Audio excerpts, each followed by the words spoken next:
All right, welcome back, ladies and gentlemen. It is time for the top 4 semifinals. We have a whole lot of Han Solo for you in the semifinals. 3 of our 4 top decks here in the field are Han Solo Blue, Han worth the risk from Shadows of the Galaxy. Young Han. Yep. This is our bracket. There we go. We got Young Han, Young Han, Young Han. And Iden, who we just saw. That's right. We just saw the Iden deck, so we opted to go to the other end of the bracket and show you guys what's going to be a Han 2 Blue mirror. Now, I genuinely don't know how good and or bad this is going to be. I've never seen a Han 2 Blue mirror before. So, I don't know, your guess is as good as mine. It's a very interesting back and forth. As every mirror match has, the person who has initiative has the advantage. Yeah. And a lot of times it's simply because if not having the initiative is the advantage, you could just pass. Yep. But you can't get the initiative if you don't have it. So whoever has the initiative, my opinion, will have the advantage. However, I don't think that these 2 lists are mirror lists of one another. Why don't we find out? Let's check them out. Let's check them out here. So on the left, this is Michael's version of a Han Blue.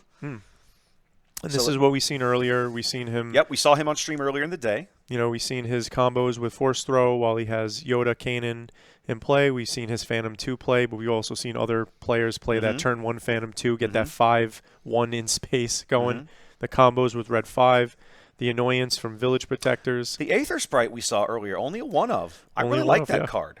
Yeah, it's some of the list, when we looked at the list last time, even the Han and Item player, their boards are very interesting. A lot of players are starting to figure this out, which is if you have certain matchups, let's just say that there's a card that you want to see maybe sometimes, but you know, it's still serviceable, but it's not always the best optimal play. That's the Aether Sprite, right? You have this 4/6 in space that might not always be the best thing to play on that resource that turn, but the games that it's good, it's usually great. Exceptionally good. It's great. Yep. And so by having 1 in the main, you always have that possibility in that matchup. It might even be a mulligan condition. Yep. But having that 1 in the board adds 2, and having 2 5s in your main, the chance of you drawing them is really high by that 5 resource turn. Now, Thomas, on the right-hand side of your screen, this is his take on the exact same style of deck. And it's very different. Like, I know it's subtle, but, you know, the K2SOs, the War Juggernauts, the Obi-Wan Kenobis, these cards, the difference in these cards and how they play them are really going to show who's got the stuff. Yeah. Their boards completely different. Thomas is only main decking 2 Cham and sideboarding 1. In this matchup, it's irrelevant. It's kind of irrelevant. That's true. So it's just the 5/4 body. Yep. And the other thing is making its way to the board is a Crate Dragon with 2 in the main. Yeah. So that 3rd Crate Dragon, I feel, will probably be coming in. Yep. And the bombing runs, as we've been mentioning, how they've been showing up or showing its way on the board here, none in the main. Probably one of the reasons that all the Vaders in the field didn't make it very far. I mean, they didn't make it to the top 8 today. We had a lot of JTL Vader that just didn't get very far, and I think those bombing runs probably played a part in that. That probably played a huge part. I'd be curious if we talked to, let's say, there were 10 Vaders today, if they didn't say how bombing run was a problem. All right, well, let's meet our players on the left-hand side of your screen. This is Michael, one of our guys down from Houston, a guy that has been on the stream before. In fact, I'm looking at, man, I might go adjust that camera just a smidge. I'm so anal about this stuff. And then on the right-hand side of your screen, Thomas, another Houston player up here in Austin, making it good, making all the way to the top 4 here. And he's getting down to the opening draw. So let's come over here and get to this good stuff. There's your matchup. Basically, the mirror. Look at that. Did you already start the timer? Awesome. Thank you. One of the biggest cards just in general that both players want to play on turn 1, which I don't think either one are playing. Can we pop their deck list back up? I certainly can. Let's come back to here. Let's take a look talk about this turn 1 play. Here's Michael's. All right, so Sabine Wren, while Michael's only playing 2 of them, is one of the most idealized plays for turn 1 when you have the initiative. Being able to put Sabine Wren into play allows her to counter the Village Protector and also help really counter the Outer Rim Outlaw play for turn 1. So Sabine Wren is a really good utility. I looked at Michael's hand. I quickly seen 1 card, Sabine Wren. He was like, throwing it right back. Here's Thomas's. And as you can see, Thomas is also On 3 Sabine. On 3 Sabine. And if you look, that's the only turn 2 cost. Yeah. Right? Everything else, like I said, they're 3s or 2s. They're and going to they've this. Yeah, they're expecting that 3 cost to become a turn 1 play, very much the same way that Han Yellow likes to play a 3 cost unit as his turn 1 play. Yep. Yeah, manipulating those resources is key to getting this early advantage. Just get ahead of the curve all the way. It feels like so many of the leaders in this game that have had tremendous success, going all the way back to Boba, set 1 Boba, collecting the bounty, are ones that in some fashion manipulate the economy of the game. Yeah, so Boba was always a problem because of how much economy he manipulated. I agree. The advantage that he was getting was ramping up over the course of the game. It wasn't just one time, oh, it's an advantage. No, it's like he kept building this advantage. And then his flip turn was just bonkers. Yep. Anybody who thinks that Django would have dominated the meta if Boba was around is ridiculous. Doesn't understand. Yeah, no, I agree with you there. Ridiculous. Boba had to go because nothing else could even sniff him. So, it was ridiculous. With that said, now a lot of the other leaders, as you pointed out, such as the young Han we here, have 2 different Hans that manipulate Han, the economy of the game, and both of them find ways to be very effective and relevant in the meta. Thomas is on the mulligan. Both players taking the mulligan here. Thomas feeling like he's struggling to figure out what to resource. I'm not sure what he ended up with in his hand there. I saw at least a force throw, I think. I did see a force throw from him slightly. Michael is not done resourcing. Slightly tilted to a point where I can't make out what's in his hand, unfortunately. Do me a favor again when you have time. Thank you. These guys keep coming in and leaving the door cracked, and I'm just like, I want the door closed. I don't want to make sure they can't hear us. This is giving Thomas an opportunity to reconsider which resources he put down. Yep, he's definitely struggling with this. Michaels looks like he's elected to sit. Thank you. It looks like guarding the wing. I can't tell. Oh, where? Covering the wing? I didn't think either one of them had that in his deck. Yeah, what is it? Well, here comes the best turn 1 play, like I said, for this is Sabine. Start with Sabine. And Michael's going to lane dodge and go high. That's a perfect response. Obviously, there's really nothing that you can play on turn 1. Literally nothing you can play on turn 1 that stands up to Sabine. Sabine wipes everything. Any of your 3s get killed by her, and any of your 2s get killed by her. And any of the shielded units get popped and killed. Get popped and killed, yep. So her efficiency goes up. So lane dodging here is just 100% the way to go. Unless you have your own Sabine. In which case they can just kick each other in the face, and then nothing of note really happened that round.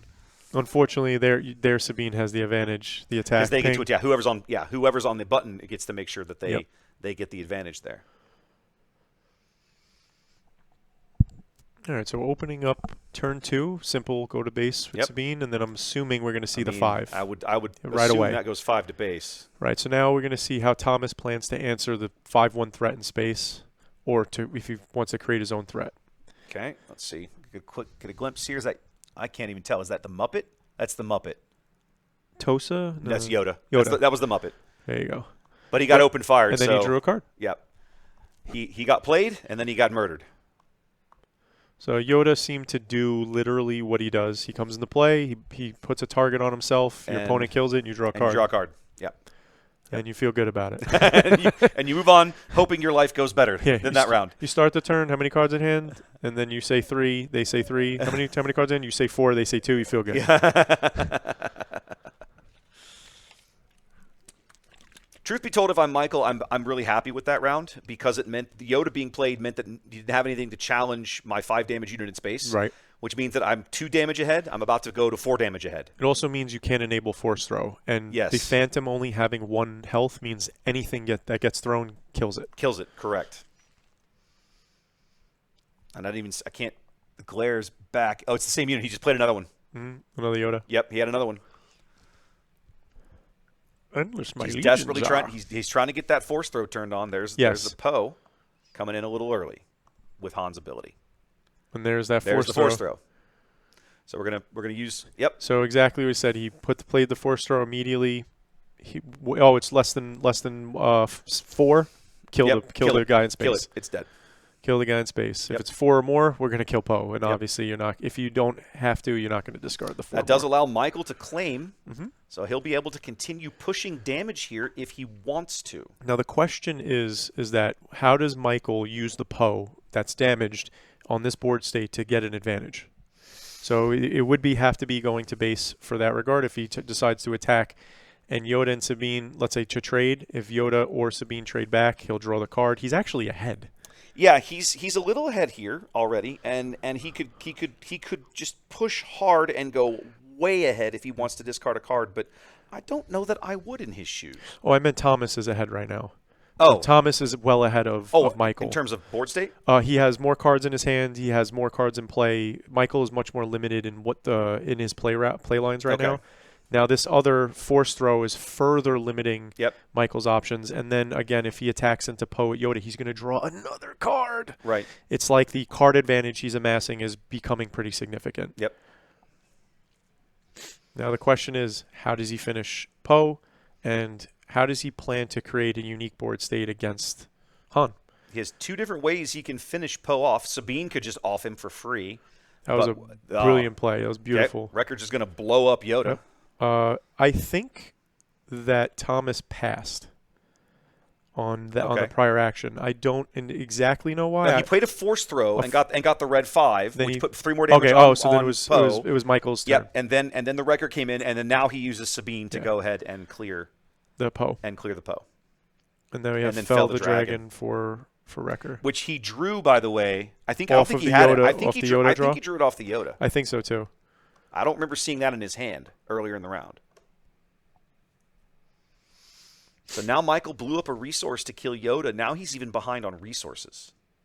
He's going to resource to get back to 5 on the round that Thomas is going to go to 6. Now this is an interesting thing, right? If Thomas has an inkling to play Crate this turn, this game, because he has one in his hand. Got one in his hand. Now he's a turn ahead. Yeah, he is. That's a problem. That's a huge problem for Michael. Yes, for this mirror match.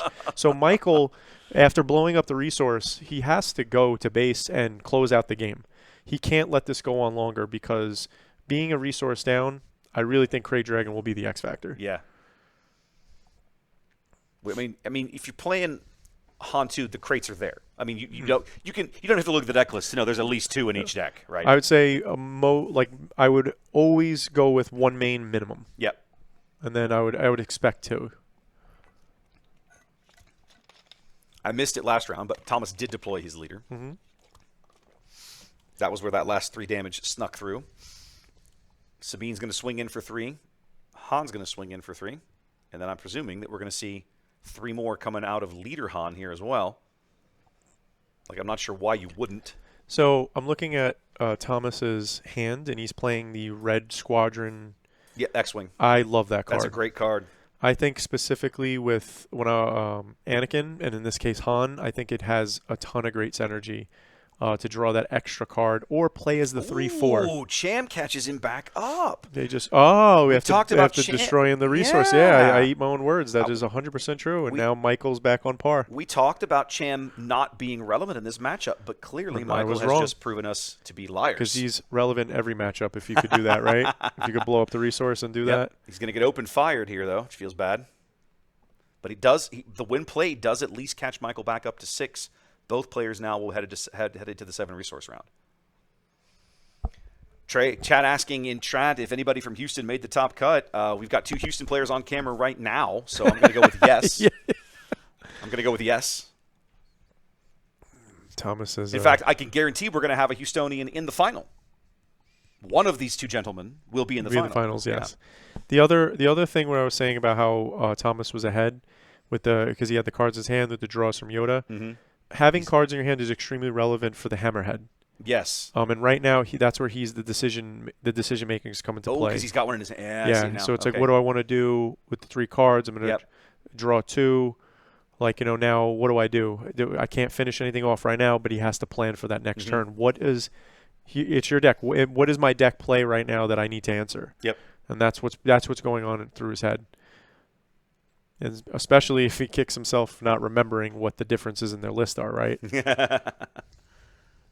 It can be tough to remember some of those little subtle things. Oh, absolutely. Especially in the moment. Yeah. Because I think you're allowed to look at their list, but you're not allowed to take notes. Nope. Yep. And then you can't reference it, I don't think, after. No, after that you get a few minutes to look at it, and then that's it. All right, he resourced the Red Squadron X. As we move on here, Michael on the button. Just going to go 3 to base. Yeah. See, I think this is what Or just like you said, he's just face identifying smash face. how to win. Smash face. This is what I have to do. Yep. And you just carry out what you think your best plan is in order to win. And a lot of time, a focused plan will always be better than like winging it, right? Another three force he's throws seen this all game. 3 already, and that has been a massive factor here. It's not just that; it's that all 3 that he played had a force unit in play. Yeah, that's my point. The value is so high. Michael's like, I'm checking your discard pile. Yeah, we know. Yeah. We're watching the game too, man. Yeah. Thanks, Michael. Appreciate it.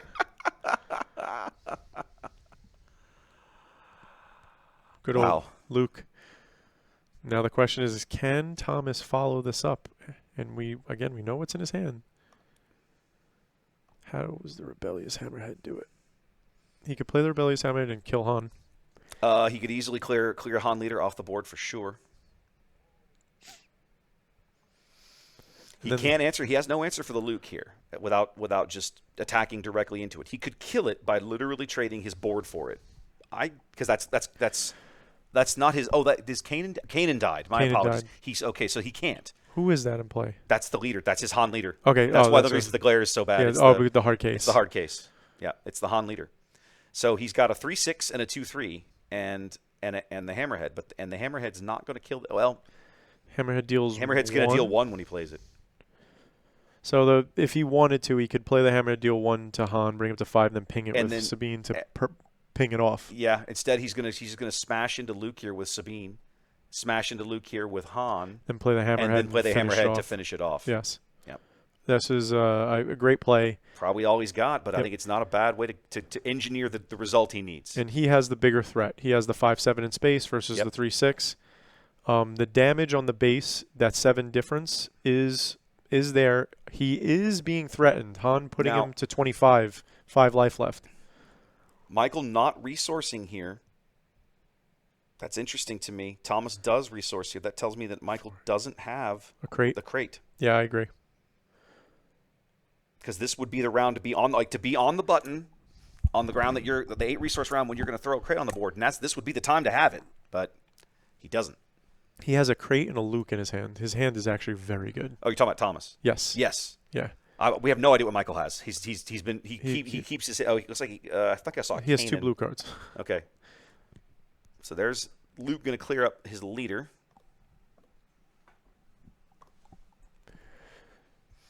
Now the funny thing is that if Michael has the initiative leaving this turn, he can play crate first. That's true because Luke's come down. The other crate can't. Yeah, it's possible if Michael can come up with one. It's a question of what his deck feeds him. Yeah, so he'll play the crate, but then by the crate going to play, Luke will probably have to trade with him. But if he has a Rival's Fall or something, or Fell the Dragon, but the irony is we know what's in Thomas's hand, which is another crate. So if Michael has crate, the answer crate. Yeah, crate. Yeah.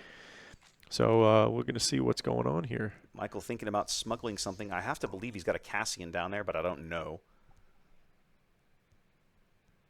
Going to spend 1 for a force throw just to which is the crate dragon. Yep. Now he doesn't get any damage out of it, but he does get rid of it. So here's some irony, right?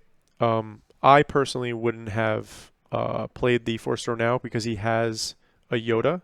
Mm-hmm. And I would have played the Yoda and then forced through to get rid of last card. Okay. Of course, not knowing it's crate, but if it being crate would have killed Luke, and then now you have such a dominant position. Yep. Thomas takes initiative, so he's going to be able to swing in with Luke to get that critical restore next turn because he's only got 2 HP left. And challenge Michael for lethal because after the 6/5 left. Exactly right. Like once Luke swings in, the Hammerhead represents lethal. So what are you going to do? This is going to be the last turn for dual somebody. lanes. Yes, exactly right. The dual lane mechanic in this game is so awesome. I agree. Love the Absolutely. space. I love the 2 arenas. That it's not just everybody's in the same place shooting at each other. Yeah. I love the 2 arenas. I also like that the base is an entity. I know that it's minute, it's just symbolic, but it is an entity. It's its own spot. Yeah. I really do like that. It makes it, when you're attacking base, because it's its own entity, it feels like you're attacking something different, not just like nebulously going to just attacking into your the life, void. your life health or whatever, exactly. your life pool. Yeah, no, I'm attacking your base. Yeah, it creates a grounded thematic element for sure. I agree.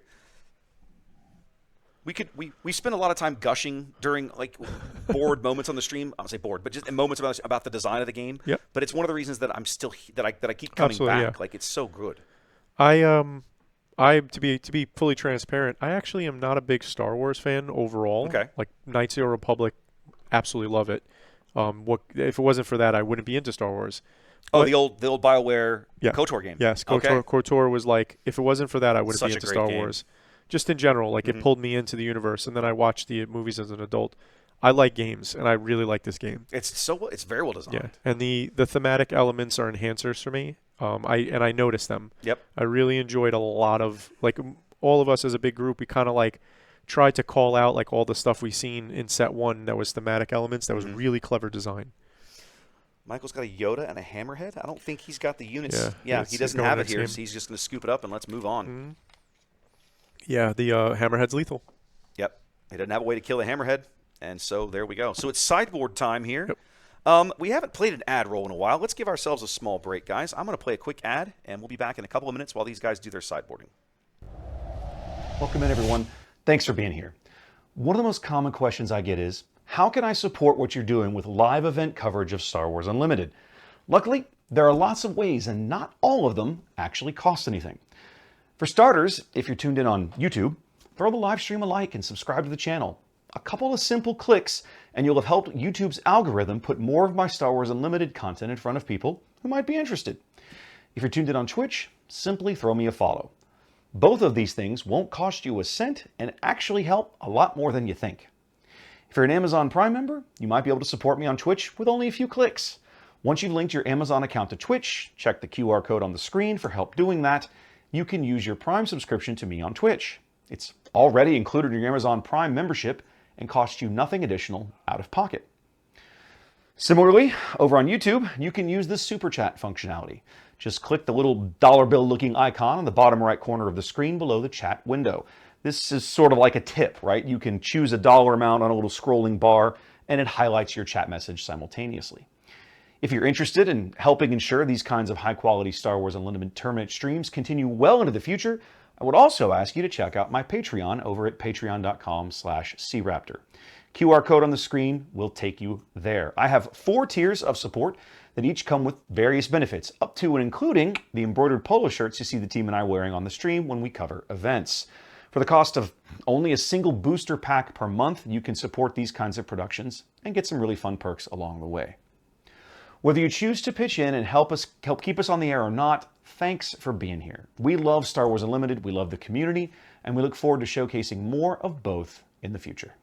Oh yeah, you So could. it's just like you play them as a resupply. Yeah, that's true. All right, we're back. We're just sitting here talking through.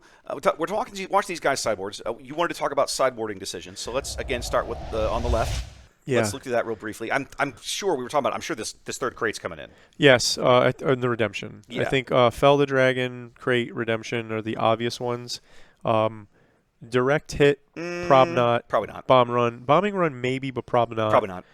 Tech maybe as well. I'm not 100% sure. He kept looking for things in his resource row, Like, yeah. I think the techs may come in. Yeah, and then entrenched maybe, prob not though, and then the Aether Sprite. I don't think this is the matchup for it. So I actually I think the Aether Sprite probably comes out. Yeah, I Yeah, would so agree. the simple thing, we're looking to probably take out an Aether Sprite and play a Crate Dragon. Yeah. We're going to buff up the end game, and then we'll throw in one of those extra removal cards. Yep. And then the rest is kind of flavor. I don't know how much the entrenched is favored, and the reason why I say that is because in a mirror match, a lot of times if you can just put entrenched on your guy, you control that area. Right. You control that ground or Right. space zone. Now you own this arena. Yeah. So I'm curious to see if he's playing entrenched for offensive or defensive. Yep. Take a look at Thomas's list real quick. See what side of sideboard decisions he might be making. Did you bring in the Pike's Banes here? That's interesting. I think it's clear to me just by looking at the list that Thomas is geared towards more of an end game. So if that's the case and he wants to stick to that plan in this mirror match, yes, you do bring in the Pike's Banes. I think you definitely bring in the third crate for sure. Yeah, crate, Fell, and Pike's Banes I can see it. Are the 4 that I think make the most sense. I think Michael, going back to his list, he had 1 Confiscate in the main. I think that 100% goes out. You find something else useful for that slot. And then the same here. I don't think he's going to bring in the Confiscates. No. But I think he will leave his. I don't think he's going to take out the one disabling just in case. I could see that because we know they're both going to be playing. They're both. I mean, I say the Confiscates, maybe not, but because you know the Entrenched is there. They've seen the list. They know the Entrenched are there. So, okay. All right, we'll come back to here. These guys are getting ready. Just as a quick reminder, it is a simple mirror match there, ladies and gentlemen. Different bases, but still just regular blue 30 points. Now, chat asking a very important question. I have to get into this for a minute. Asking where they can get a sexy command polo like the one you have on today. The short answer is I have developed the habit of gifting. No, they can't see you right now, but this is what they're seeing right now. I was showing off the polo. Yes, he was showing it off. Like, look at my fancy. Man, no one can see you right now. You're preening for nothing. The polo shirts I make them for myself, obviously for casters, for casting, and then I give them away to folks who join me on camera. Planned in advance. I wasn't able to give one to Bobby in Minnesota because I didn't know we were going to be doing that. But I'm going to hook him up in Vegas. I've already got a shirt pulled aside to hit him with when we get there. But so I literally pinged you last week. I was like, hey, what colors do you want? And give me your shirt size so I could get you hooked up today. However, if you're not going to be joining me on stream, if you're not going to be a co-caster with me, you can earn the shirt. It is a top-tier Patreon reward. Oh, nice. On my Patreon. What I've done basically said is that at the turn of every new set, I'll pull the Patreon list, and I have some physical rewards that I'm issuing, including I have some stickers. We can do mugs and glasses, and the top tier reward is a polo shirt, an embroidered polo of your choice. And that's what one of the things I wanted to point out about the shirt. It is embroidered. Yes. I am not being sponsored to say any of this, I promise, but it is embroidered. It fits, in my opinion. I told you my size. I'm a large. This fits how a polo should fit a large. Yeah. Like, a lot of times you kind of get the bagginess. No, this is like a slim fit, like a polo, how it looks. The collar's nice, not all wrinkly and pressed. You're good. And it fits perfect. So it's a beautiful shirt. So if you are interested, I highly recommend supporting Wes. Come out, support C Raptor. Well, everything that he does is enhancing the community for us, and that's why I wanted to be a part of it. And I appreciate that. And another big shout out to my wife, who's sitting over to my right. She doesn't have she can't hear me. She took her giant headphones off. She's the one that does the embroidery work. She has a very nice embroidery machine at home. Fantastic. Yes, and she does all this work. So Thank you. She's giving me the thumbs up over here, and I'm giving one back because she does brilliant work. Whenever I'm like, hey, can you do help? We were talking through this. Hey, do you think you could make embroidered shirts with this stuff? And she's like, yeah, sure. We just got to get the digital files done, and here we are, months later, and it looks great. It does. It literally does. It looks nice and very, very professional. Yes. That is honestly the key word that I go for in all of this stuff. Like, that's the goal when I do these streams. So I don't get paid for it, but I want it to look as professional as I can. In my humble opinion, it really does. Well, like I said, this is what gravitated me. I wanted to be a part of this. Yeah. You're an awesome guy. It was great to meet you, at the event that I did and get to know each other. I wish I had given you a better game, but we'll work on that for next time. Every game is a fun game. I love it. So it's all good, brother. That's fair. All right, these guys are resourced and almost resourced. Michael's still agonizing there over his that last one. That last one. Thomas is ready to rock. Michael's going to be on the button here as we start game 2. We got an open fire and a Poe in Thomas's hand. I couldn't see the other 2 cards. Okay. Michael's carefully considering what's going on.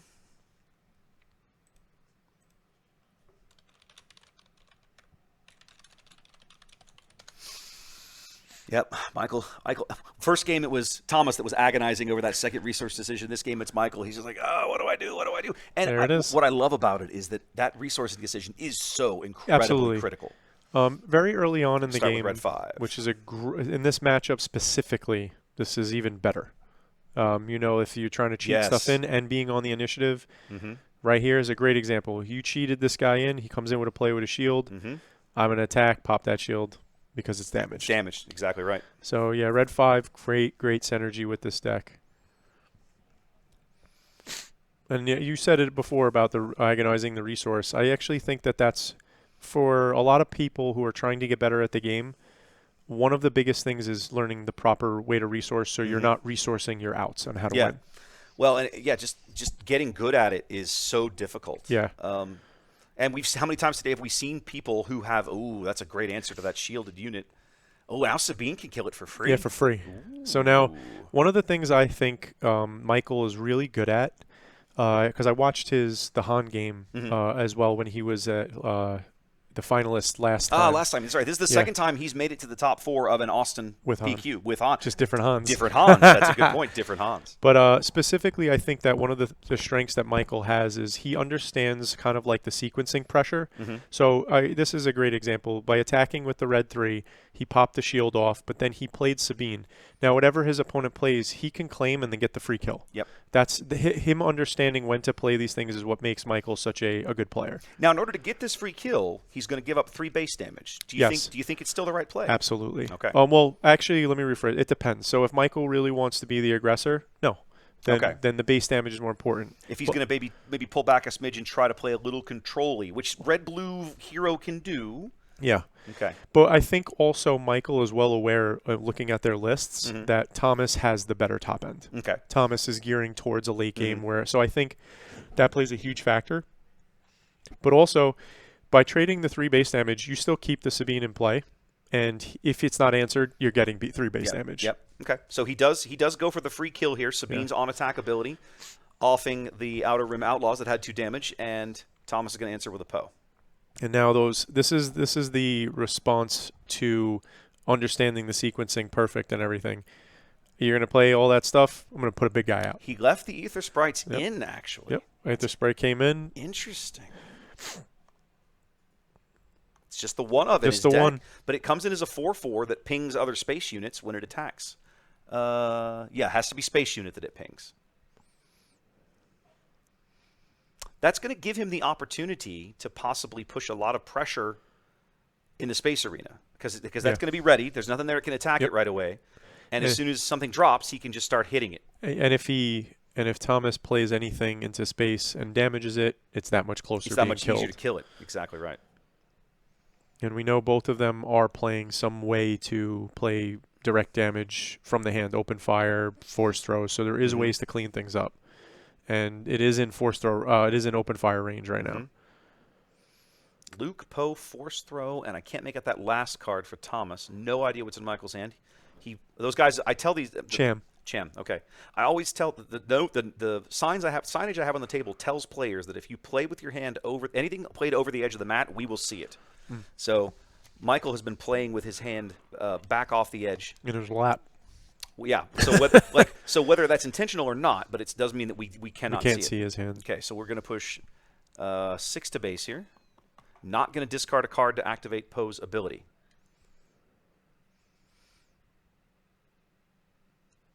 Michael contemplating his next move. Let's see what he comes in with. He's just going to go 4 to base. With the Sprite. Yep. These jousting moves here, feeling out the turn, making sure you're getting the base damage in, seeing what the big thing that your opponent's going to play. These are the things that ramp up the tension. Yeah. And then when you're in the seat, right, that's also all the tension comes from what is my opponent going to do. Yep. Thomas going to deploy his Han leader onto the board. Okay, we can catch a glimpse of Michael's hand now. He's got a force throw of his own. What looks like, I can't make out what the blue event is. Is that force throw or force? No, that's a force throw for sure. He's got a bunch of events. He's got 2 different red events. I can't tell what the one on the left is. It might be another force throw. The blue event I can't make out. Is it Fell? I think it's Fell the Dragon. It's going to push 3 to base with Sabine. I need the ability to zoom in to more than one quadrant of the board. I have it set so I can zoom space or ground, but I'm realizing I need to be able to zoom into like the resource areas as well. I need to design some scenes for that. That was a second force throw. Okay, I thought it was. Doesn't have a force unit though. I wonder if 3 more from Han. I wonder if this is going to be like the match between Kira and Vader, where it was like overwhelming barrage. Turn 1, game 1 made Trent win. Overwhelming barrage. Game 2 made Hunter win. Whereas this one is double force throw makes Thomas win. Now it's going to be double force throw for Michael. We're going to see if Michael's able to get the force unit in play and then find those opportune times to flip those cards out for damage. Yep. Cham coming in with no impact on the board there, no resource ability. He's coming in as a 5-4 for 4. And obviously one of the best things about that 4 health here is that Han cannot kill him. Yes. So he can't kill Han, but that's okay. Yeah, they just beat each other up a whole lot. Neither one of them can kill the other. Until someone gets hit with a shovel. And Cham looks like the guy who would do that. Yep. Michael trying to figure out what his next play here is. He can't take out any of Thomas's units. He only has Han available at the moment, ready to go. All of his resources ready. Not sure what he intends to do with them. Now, the other thing he could do, I won't promise this is a good play. Well, the force throws just attack the hand directly. He could, if he's got 2, he could just gut Thomas's hand. Yes, but the only problem with that, we're going to fell the dragon on Poe. The only problem with that is by just dropping the cards from your opponent's hand and not getting the value from the force throw. No, they're not. Is specifically it's a 1-for-1. So on the board, he's not really winning. And like, you know what I mean? Yeah. So by spending the resource to discard, let's say 2 cards, it's going to be the 2 worst cards out of the 3. He was thinking about it right there. He almost did it. Talked himself out of it. I think having the damage for the force unit is just vital to lopsiding the turning and overcoming it. Now, if he only had 2 cards in his hand, I would have agreed. Yeah. Get rid of both. If he was down to just 2, be like, well, you know what? Let's just empty your hand. Yeah. Because you're obviously keeping something you want. Let's just get rid of it. Yeah. Yeah. I'm actually surprised that none of the red Han are running pillage in any facet. I'm sure I am a little surprised myself, if nothing else than for this match right here, for this mirror, because this, when I've started playing red, I love running pillage because I keep running into I started running pillage into the stinking Han 1 decks, right? They play so many units out of their cards to bump their resources, stripping this stuff out of their hand and denying them the ability to play what they want to play hurts them bad. Absolutely. And I think that's also has to do with kind of like the meta evolution, right? When you're playing like on curve, card for card, if you stop and discard the 2 cards, your opponent starts running over you. But the meta has evolved, and now we have cards that have unique come into play effects, and we have cantrips and all this other stuff. And now it's not as simple as that. Now, when you say cantrip, that's probably a Magic term, I'm guessing? Yeah. Help me out. Translate for me. It's actually a D&D term that Magic adopted, but a cantrip is when it's spent, you spend it, it refills itself. Okay. So essentially in card games, a cantrip is anything that when you play it, you draw a card. Aha. So it replaces itself. Like Mon Mothma, for example. Absolutely. Yoda is another one. Yoda's another one. When he dies, he draws a card. Yeah, so he cantrips himself. Mothma's when she's played, she replenishes, she puts a card back in your hand. Yeah. Yoda's only when he dies, he puts the card back. Yes. And so, however, this is like the minutia of it. A cantrip replenishes itself by drawing a card. Mon Mothma actually has a search effect. So you would say she's a searcher, not a cantrip. Okay, that's interesting. Because I think of it as you play a card from hand and then put a card back in your hand. But the difference is that like randomly getting one off the top versus looking and then picking one. So you wouldn't say Vader would cantrip. Michael feels like he's called an audible there. He didn't push base damage. He attacked his Han into his opponent's Han here. And I think I wonder if that's because of the Cham.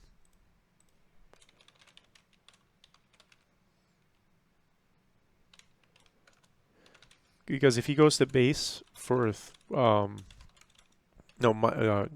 there's I say goes to base, puts him, he's at 10, and now Cham can swing in for another 5, and then it puts him on a clock, right? There's that hammerhead. Now Michael has much more cards in his hand. That's why he attacked with the Han. That's why he did it. Okay, now the plan is revealed, ladies and gentlemen.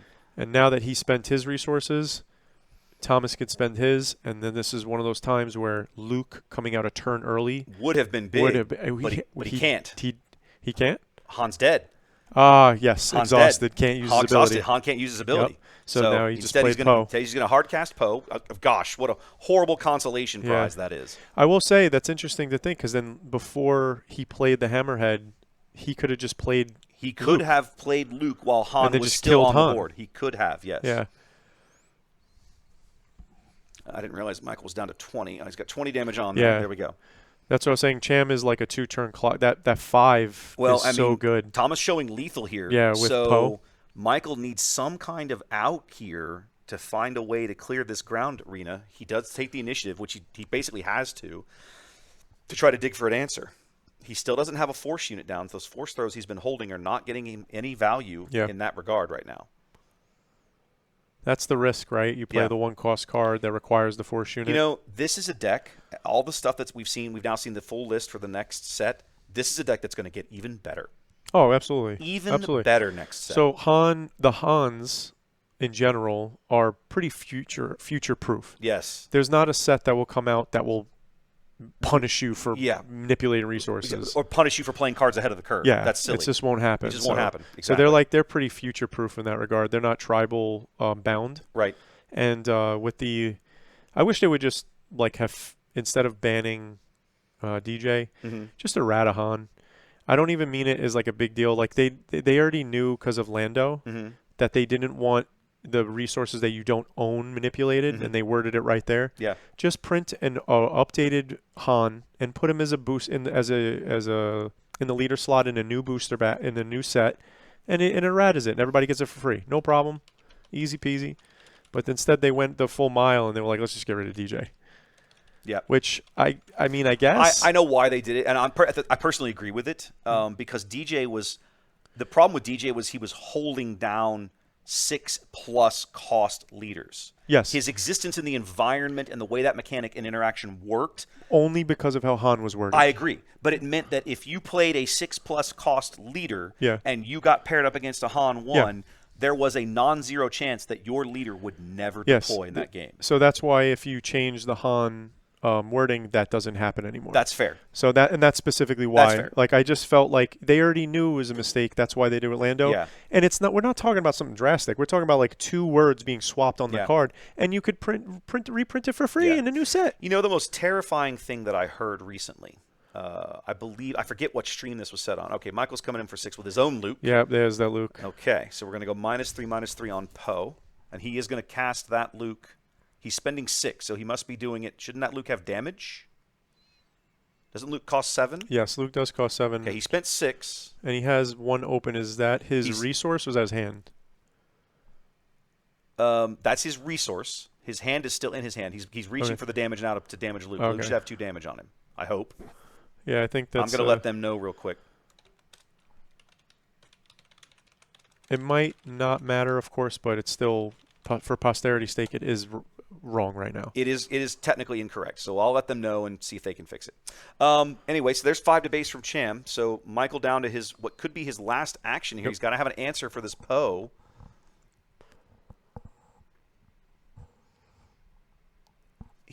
We know he's got 2 force throws. He should finally have. There we go. They're catching it now. Okay. He's finally got a force unit online now, so he could force throw. That's why, Thomas here. And that's why he did it. He does, and he is going to do it rather than just play. Okay, so it's going to but Thomas has been holding one of his own, and that's it. Yeah, one's not going to do it, and Cham's going to clear the game. There it is. Just like that, Just Thomas. like that. 2-0s. The Han 2-0s Han. Yep. There we go. Han 2-0. All right, 2. Thomas going to claim this match here. He's 100% locked in for the finals. GG to both players. Thomas takes that match. Again, it's very rough. I will say, having the initiative is really a huge advantage. Michael had the initiative quite a bit there in game 2, and it did not. I won't say it didn't matter. It didn't seem to help him that much. Sorry, I was specifically referring to turn 1. The initiating turn. Initiating. Yeah, which he did in that match, but again, I guess he didn't draw the right cards in the right sequence to really take advantage of it. In the beginning, he really sequenced really well. It was the turn that Thomas played Poe. Michael had no answer. Yeah. And it was that's, as Poe does. But that's literally the point the reason you play this leader, right? Is to put your opponent in a position where I'm going to play something on a turn that you didn't think you were going to have to see it. Do you have an answer? If you don't, can you deal with LOL, this? Get wrecked, right? That's not my problem anymore. It's going to be your problem next turn. Yeah, you know, 100%. Yeah. Yeah, the clock that Poe puts on is very impressive. Yeah. Yeah. I'm actually surprised there was no Anakin Blues. We had Anakins in the field today. There were 5 Anakin Blues in the field. Okay, so there was a couple. There were at least 4 or 5 because we looked at the lists earlier. But nobody made it to the top 8. Nobody made it. Yeah, nobody made it to the top 8. You were saying earlier that you felt like a lot of times people play Anakin Blue because they just like the flow or whatever. To be honest with you, I hate Anakin. Okay. But I love him. Okay. I'm happy he You have to exists. expound Yeah, for I'm me. happy he exists. Yeah. He's one of the best limited leaders to ever exist. He's ridiculous in limited. In And- fact, I go so far as to I won't draft Twilight because if you don't draft Anakin, you're wasting your time. Oh no, it's not that bad. It's that bad. It's not that For bad. me, it's that bad. Well, I can understand that if it's for you, it's that bad. For me, it's that bad. You know he's a rare, right? Anakin? Yeah. Anakin's the common leader in that set. No, he's rare. No, he's not. Yeah, you'll never see him. No, you'll never see I'm afraid not, my friend. I made the mistake of drafting Twilight, I think, 2 or 3 times at PAX Unplugged and back in December, and I was like, well, not doing that anymore. So, nope, not again. To be like, I think he's like one of the best limited leaders Yes. by far. And then I think the unique thing about Anakin is that he makes cards work that don't always work. Using R2D2 as an example, attacking for 3 overcomes it doesn't just overcome, it makes it better. Yes. And it's because of that. I like that a lot. The Village Protectors as well as the double shield unit. Oh, that comes with 2 shields. the Cloak Star Viper. Yeah, Yes. that attacking for 5 twice and bouncing Yeah. the shield off, like things like that. Like I like that. I think personally, I find Anakin a little one note. It's very, it's kind of a curve deck. Yeah. Like, and that's fine, but that's for me. But overall, I think it's a very potent deck. And Han is doing very similar. He's just like, hey, I could do this 1 turn early. Hey, I can do this. I can do what you do, but I do it better. Yeah. Until Anakin gets a lightsaber and swings for like 12. And swing and yeah, beat you over the head with it because we watched. When was it? I cast a match with Anakin, and I'm trying to remember. I think it was Minneapolis. It was Minneapolis. And it was. I remember it was Rebel Resource. It was Ryan from Rebel Resource. He's playing Anakin with blonde Sabine. Yep. So he's playing Sabine yellow. He gets down and he has put it was Anakin Colossus. So he has done a tremendous amount of damage to this 35 health base. Anakin drops. And he's 9 attack. And he's 9 attack. Yes. And Anakin swings twice, and the game is over. Yeah, the game is over. That's the game. And that's the thing. That's the combo aspect of him. Yes. But then he's just a solid, consistent control guy. Not control, but like a tempo guy. It's very easy to understand why people who like the color pairing of red-blue hero like Anakin because he's not complicated to play. No, yep. He's not complicated to build. It's a very easy deck to kind of just wrap your brain around. Like, this is a good, consistent leader, and I like it. And you get to play Poe. And you get to play Poe. And Wrecker. And Wrecker. And they're better. Yes. And they're better than they normally are. It's crazy, right? It's crazy. Get to play them better than they normally are. Let me tell you something. The first time I looked at Anakin, I was like, man, if it's a good thing there aren't as many red hero overwhelm units. Oh, absolutely, yes. Because Anakin turns them into monsters. And yes. we got another one coming, the new Mace in the Yep. next set. I saw that and got all excited. Yes. Anakin got a little better, boys. And that's so that even that other aspect, as you said, the overwhelm, right? I thought when I first seen Wrecker, I was like, what a mistake. I don't think anything should have kind of like ambush and overwhelm, and I know he didn't have both, but instead they're like, let's give him some like weird utility, blow up a resource, deal more damage. But then the overwhelm. I know, just like, but that's what I mean. I think Maul is a great example Maul too. is so good. Like he's so oppressive. Oh, he's so good. And it's just simple. Ambush and overwhelm equal that. Yeah. Like I can't tell you how many games I played against Sabine where I have a 6 health unit in play, and I find a way to either get damage on it by attacking into something I normally wouldn't, or get it off the board because Wrecker coming down, hitting for 5, I'm getting run over for 6. Overwhelm you for 6. And that's brutal from the hand. It's 100% going to happen. So, I've like very early on started adapting that strategy. To me, one of the most exciting cards that I've seen them spoil out of the next set is the 3-cost green event that gives a unit 3/3/3 and overwhelm for the phase. Yeah. I cannot wait to play that card. To be I'm honest with excited. you, I can't wait for the Vader, man. Oh, the Vader's so the broken. Blue Vader, so Blue stupid. Vader. When you come So into play, stupid. shield people, but then kill people Shield with people, shields. but then murder them anyway. Yeah, I love it. It's going to be ridiculous. It's going to be ridiculous. It's absolutely All great. right, guys, listen. On the official timer, there are 30 minutes left. I have to presume that the Iden match is still going on by the fact that the judge is not knocking on the door telling me it's time for the finals. So I don't.